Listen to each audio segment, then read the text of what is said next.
आप यहाँ देखिए, पहले मैं आपको बताता हूँ कि कुछ 5 स्टेज के स्टूडेंट होते हैं।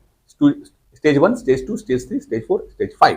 ठीक है, स्टेज 1 वाले कौन होते हैं कि अगर आज आप अपने दादाजी से बोलो या दादी जी से बोलो जो गांव के अंदर होंगी, क्योंकि पढ़ाई लिखाई से कोई मतलब नहीं है, कि जाके पीसीएस का पेपर दे दो, और वो बैठे और 2 घंटे में सिर्फ गोले ही बना दें, एबीसी में कुछ रैंडमली कुछ भी गोले कर दें, तो भी मुझे पूरा यकीन है कि वो लगभग 20-22 सवाल तो राइट कर देंगे।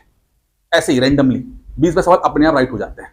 ठीक है, कई तुक्के लग जाते हैं, कभी कुछ बात सुनी होती तो गोला कर देते हैं, 20-22 क्वेश्चन राइट हो जाते हैं। स्टेज 2 जो होती है, ये वो लोग होते हैं जो लोग जिन्होंने एक बार पढ़ लिया है, एक बार सिलेबस खत्म कर दिया है, थोड़ा पढ़ लिया है, बहुत सीरियस नहीं पढ़ा है, एक आधा बार पढ़ा है, तो वो जब पेपर देने जाते हैं तो 50-60 क्वेश्चन राइट कर देते हैं। ठीक है, फिर स्टेज 3 आता है। अब ये वो लोग हैं जिन्होंने पढ़ाई की है, सीरियसली पढ़ाई की है, रिवीजन भी किया होगा, ठीक है, घटना चक्र सब लगाया हुआ है, बट समहाउ कुछ कमी रह जाने के कारण उनका जो कटा हुआ है 70 से 85 के आसपास वो रहता है। 70 to 75 क्वेश्चंस के आसपास वो लोग रह जाते हैं। पढ़ाई बहुत की है, मेहनत भी की है, बट कुछ कमी रह रही होगी जहां पर वो थोड़ा सा बस मार्जिन से नीचे रह रहे हैं। स्टेज 4 के वो लोग हैं जिन्होंने मेहनत की है, प्रॉपर पढ़ाई की है, स्ट्रेटेजी बनाई है, पेपर दिया है, कभी सफल भी हो गए, कभी सफल भी हो गए और कभी असफल भी हो गए। यानी कि 1 साल एग्जाम में हुआ, अच्छा चला गया, कट ऑफ निकल गया, 1 साल अच्छा नहीं गया, रह गए। तो कभी रह रहे हैं, कभी हो रहा है, कभी रह रहे हैं, कभी हो रहा है। ऐसे लोग जो हैं वो स्टेज 4 के लोग हैं, जो 80 से 85 के बीच में वो वेरी करते रहते हैं। स्टेज 5 के लोग, ऐसे लोग जिनकी प्रिपरेशन कंप्लीट प्रिपरेशन है, कई सालों से मेहनत कर रहे हैं, प्रॉपर तरीके से उन्होंने पढ़ाई कर ली है, स्ट्रैटेजी सही तरीके से फॉलो कर ली है, जो भी कंटेंट है उसको ठीक से पढ़ लिया है, रिवाइज कर लिया, याद कर लिया है, और अब जब भी पेपर देने आते हैं तो उनका प्री रुकता नहीं है, प्री क्रैक हो जाता है, चाहे नंबर ऑफ सीट्स कितनी भी हो, चाहे 2023 की तरह 200-250 सीटें हो, ठीक है, या ज्यादा हो जाए, कोई फर्क नहीं पड़ता। चाहे पेपर मुश्किल हो, चाहे पेपर आसान हो, चाहे पेपर फैक्चुअल हो, चाहे पेपर कॉन्सेप्चुअल हो, कैसा पेपर भी हो, ये लोग हमेशा क्वालिफाई कर जाते हैं, क्योंकि इनकी प्रिपरेशन उस लेवल पे हो चुकी है जहां पर ये लोगों से बहुत आगे है, ये हमेशा आगे रहेंगे। ठीक है, अब आप कौन से स्टेज पे हो ये आपको सोचना है, लेकिन उससे पहले मैं बताता हूं आपको कि स्टेज 1 वाले लोग कभी भी सफल नहीं हो सकते, कभी भी सफल नहीं हो, क्योंकि भाई 20-22 सवाल से क्या निकालोगे आप, रैंडम ही चले जाओगे तो तुक्के में एक आधा सवाल राइट होता है, एग्जाम्स क्रैक नहीं होते हैं। ठीक है, स्टेज 2 वाले भी कभी भी क्वालिफाई नहीं कर पाएंगे, क्योंकि अभी ये आधे कच्चे हैं, प्रिपरेशन पूरी नहीं हुई है, मेहनत पूरी नहीं है, टाइम और एनर्जी का इन्वेस्टमेंट पूरा नहीं हुआ है, कोशिश की है लेकिन अभी वक्त नहीं आया है, तो 50-60 क्वेश्चन पे हैं। स्टेज 5 वाले सदैव हमेशा ही क्वालिफाई कर जाएंगे, हमेशा ही क्वालिफाई कर जाएंगे, कोई दिक्कत नहीं, पूरे पक चुके, पके हुए चावल हैं, पके हुए चावल हैं, हमेशा निकाल ले जाएंगे। ठीक है, अब पूरा गेम आता है स्टेज 4 और स्टेज 3 वाले, यही लोग जो हैं पूरा कंफ्यूज रहते हैं, और आप में से मैक्सिमम लोग जो होंगे, मैक्सिमम लोग जो होंगे जो सीरियस है, मैक्सिमम का मतलब सीरियस लोग जो है, सीरियस स्टूडेंट्स के अंदर जो मैक्सिमम लोग हैं, वो इसी रेंज के अंदर आप लोग घूमते होंगे, 70 से लेकर 95 क्वेश्चन के बीच में घूम रहे हो। ठीक है, स्टेज 3, स्टेज 4, कभी कभी अच्छी मेहनत हो गई तो एग्जाम निकल गया, इधर निकल गए, कभी ठीक से मेहनत नहीं हुई तो पीछे रह गया इसके अंदर। ठीक है, कभी कोई किताब में ढंग से पढ़ा, कभी प्रॉपर तरीके से रिवाइज किया, प्रॉपर तरीके से टेस्ट सीरीज लगाई, निकल गए, इस साल नहीं लगा पाए, रह गए। ठीक है, ये है स्टेज 3, स्टेज 4। अब आपको ये बताना है कि आप इनमें से कौन से हो, स्टेज 1, 2, 3, 4, 5 कौन से, क्योंकि अगर आपको अपनी स्टेज पता रहेगी ना तो आप अपनी प्रिपरेशन को सही डायरेक्शन दे पाओगे। अगर स्टेज 5 हो गए तो भैया कुछ मत करो, अब बस मेंस की तैयारी करो और सिलेक्शन की तैयारी करो आपने। ठीक है, स्टेज 1, स्टेज 2 वाले जो हैं, इन लोगों को प्रॉपर तैयारी करनी है, अभी नहीं, 24 के लिए नहीं, 25 के लिए करनी है, प्रॉपर 25 की तैयारी, खासकर स्टेज 1 वालों को तो 25 को तैयारी कीजिए, अपने आप को एक्सेप्ट कर लो कि हाँ भाई अभी प्रिपरेशन नहीं हो पाई है, मुझे प्रॉपर तैयारी करनी चाहिए। ठीक है, प्रॉपर मतलब 1-1.5 साल की प्रॉपर पढ़ाई के साथ, वीडियोस देखो या क्लासेस लगाओ या खुद भी पढ़ो, जो भी करो, मतलब प्रॉपर पढ़ाई करो। ठीक है, स्टेज 1 स्टेज 2 दोनों की बात कर रहा हूं मैं, लेकिन स्टेज 3, स्टेज 4 क्या करें, क्या करें?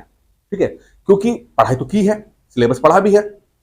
ठीक है, यहां पर इनको ये देखना है कि उनसे वो छोटी छोटी गलतियां क्या हो रही हैं, इनसे वो गलतियां क्या हो रही है, जो रोजर फेडरर जिस बात पे कह रहे हैं कि रोजर फेडरर और एक असफल इंसान के बीच में मात्र 4% का ही फर्क है, 4% का फर्क है। ठीक है, अब वो 4% वाले जो अगर कॉन्सेप्ट को यहां दें तो 4% कहां से आ सकता है, वो क्या चीजें हैं जो आप नहीं कर रहे हो, पहली चीज नहीं कर रहे हो, या दूसरा आपको पता नहीं है, या तीसरा आप कर रहे हो बट उसका रिजल्ट नहीं आ पा रहा है, ठीक है।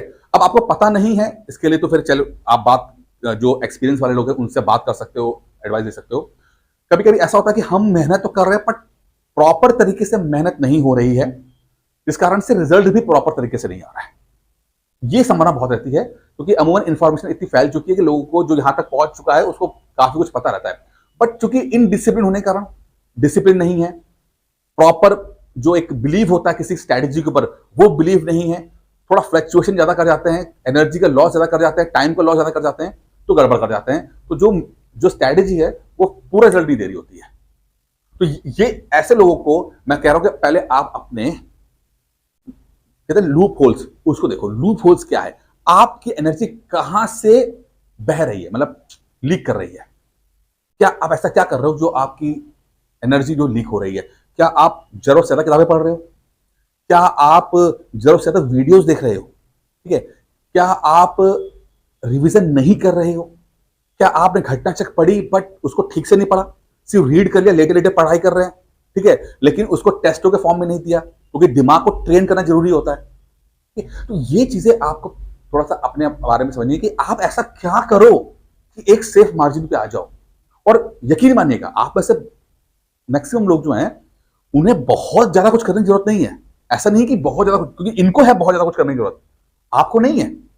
आपको सिर्फ थोड़ा सा चीजों को स्ट्रीमलाइन करने की जरूरत है कि चीजें थोड़ी सी ट्रैक पे आ जाए, जो लॉस ऑफ टाइम और लॉस ऑफ एनर्जी हो रही है वो सही हो जाए। और अगर आप ये जो 2-2.5 महीना बाकी है इसको ठीक से कर लिया, ठीक से कर लिया आपने, तो यकीन मानिए 2024 फ्री कहीं नहीं गया और आप सफल अभ्यर्थी होंगे। ये बात मैं लिख के देता हूं। बस रोजर फेडरर की बात मान लीजिए कि जो लोग सफल हैं, ठीक है, उनसे बस आप 4% ही कम हो। बस ये तो रोजर फेडरर का एग्जाम, मेरा तो मानना है कि बस कितने ये 80-85 मतलब 5-10 सवालों का ही तो गेम होता है, मात्र 5-10 सवालों का गेम होता है बस, और कुछ नहीं होता है। हाँ, लेकिन 5-10 सवालों को ठीक करने के लिए प्रॉपर तरीका करना पड़ता है, क्योंकि जैसे जैसे आप ऊपर बढ़ते जाओगे मेहनत ज्यादा होगी, इंप्रूवमेंट कम होगा, मेहनत ज्यादा होगी, इंप्रूवमेंट कम होता है। यहां पर क्या होता है, मेहनत ज्यादा, इंप्रूवमेंट भी ज्यादा होता है। बट जब आप एक लेवल पे आ जाते हो जहां पे मेहनत ज्यादा, इंप्रूवमेंट कम, और जब और आगे लेवल पे आते हो तो और बहुत ज्यादा, मतलब एक सवाल 95 से लेकर 97 पहुंचने के लिए भी इनको बहुत ज्यादा मेहनत करनी पड़ जाएगी। देखिए यहां पर एक ऐसा है कि 2 महीने के अंदर सुधार हो सकता है। आप टेस्ट सीरीज ठीक से लगाओ, आप रिवीजन ठीक से करो, ठीक है, प्रॉपर अपना एक बार एनालिसिस करो कि आप कहां पर लूप हो। क्योंकि ऐसा तो नहीं कि आप कुछ सब्जेक्ट में फंस गए। जैसे मैं हिस्ट्री का एग्जांपल दूं कि लोग हिस्ट्री से बहुत प्यार करते हैं, और मैं हमेशा कहता हूं हिस्ट्री प्री का हिस्ट्री जो है वो एक ट्रैप है जो कि आपकी एनर्जी और टाइम चूस लेगा और कुछ नहीं देगा रिटर्न में, ठीक है। आप ऐसा तो नहीं कि हिस्ट्री में बहुत समय दे रहे हो, ऐसा तो नहीं कि दूसरे सब्जेक्ट जो साइंस है, एनवायरमेंट है, पॉलिटी है, जहां से नंबर बहुत ज्यादा बन सकते हैं, वहां से आप उसको कम समय दे रहे हो। तो ये चीजें थोड़ी सी आपको समझनी पड़ेगी। और अगर आप खुद कर पा रहे हो तो बहुत अच्छी बात है, नहीं कर पा रहे हो तो आप मुझे कॉल कर सकते हैं, इस नंबर पे मुझसे बात कर सकते हैं, 9919-521-55 पे कॉल करके मुझसे बात कर सकते हैं, कोई दिक्कत नहीं है। जो भी स्ट्रेटेजी वगैरह आपकी होगी उसको हम डिस्कस कर सकते हैं। मैं अब सेशन आपको फिर से दूंगा कि एक तो आप तो मुझसे कॉल कर लो, ये तो मुझसे बात ही कर लेना, ठीक है, इसको कोई पैसा चार्ज नहीं है। आप मुझे मैसेज कर देंगे, मेरे स्टाफ जो है कॉल करके एक आपका अपॉइंटमेंट दे देगा, बात कर लेगा। ये तो आप कॉल भी कर सकते हैं ऑफिस टाइम के अंदर। लेकिन मैं चाहूंगा कि आप लोग ना एक प्रॉपर टेस्ट अपने दिमाग को ट्रेन करो। जो मैंने एक सबसे बड़ा जो एक प्रॉब्लम देखी है वो देखा है कि लोग अपने दिमाग को ट्रेन नहीं कर पाते। तो पढ़ते जाता हो पर दिमाग ट्रेन नहीं होता, वो फर्क समझ नहीं पाता, ए और बी के बीच में फर्क समझ नहीं पाता, और क्रूशियल टाइम पर ही आप गड़बड़ करते हो। जहां पर ऑप्शंस के बीच में बहुत गैप होता है तो वहां तो दिमाग समझ जाता है, लेकिन जहां ऑप्शन बहुत क्लोज के उठते हैं वहां पर दिमाग ट्रेन नहीं होता और वो गलती कर जाता है। तो मैं चाहता हूं कि आप में से जो जिन लोगों को ऐसा लगता है कि उनके साथ दिक्कत है तो वो टेस्ट सीरीज ज्वाइन कर सकते हैं। बहुत सिंपल सी 499 रुपए में घटना चक्र की टेस्ट सीरीज दे रहा हूं मैं आपको। इसमें मैं आपको एक्स्ट्रा करंट अफेयर्स दे दूंगा। इसमें घटना चक्र तो रहेगा, साथ में करंट अफेयर्स भी रहेगा, ठीक है, करंट अफेयर देगा, और आपको कुछ नए फुल लेंथ एफएलटी भी दे दूंगा मैं आपको, ठीक है। तो ये आपके प्रॉपर 2-2.5 महीने के अंदर हो जाएगा, मात्र 499 रुपीज में हो जाएगा। आराम से रोज की रोज रहेगा, आपको टेस्ट आता रहेगा, एक प्रॉपर शेड्यूल के साथ रहेगा, आप डिसिप्लिन ज्यादा रह पाओगे, वो सब आप काम हो जाएगा। जो मैंने बताया आपको कि जो लूप होल्स हैं उस लूप होल्स को भरने का सबसे अच्छा रास्ता यही रहता है कि हमें प्रॉपर तरीके से रिवीजन करें, प्रॉपर तरीके से उसको टेस्टों के रूप में दें और अपने आप को सही डिसिप्लिन कर पाए, ठीक है। या अगर आपको और कुछ बात करनी है तो मुझसे इस नंबर पर कॉल करके मुझसे बात कर सकते हैं। बाकी इस वीडियो में इतना ही था। मेरे को वीडियो पसंद आया होगा।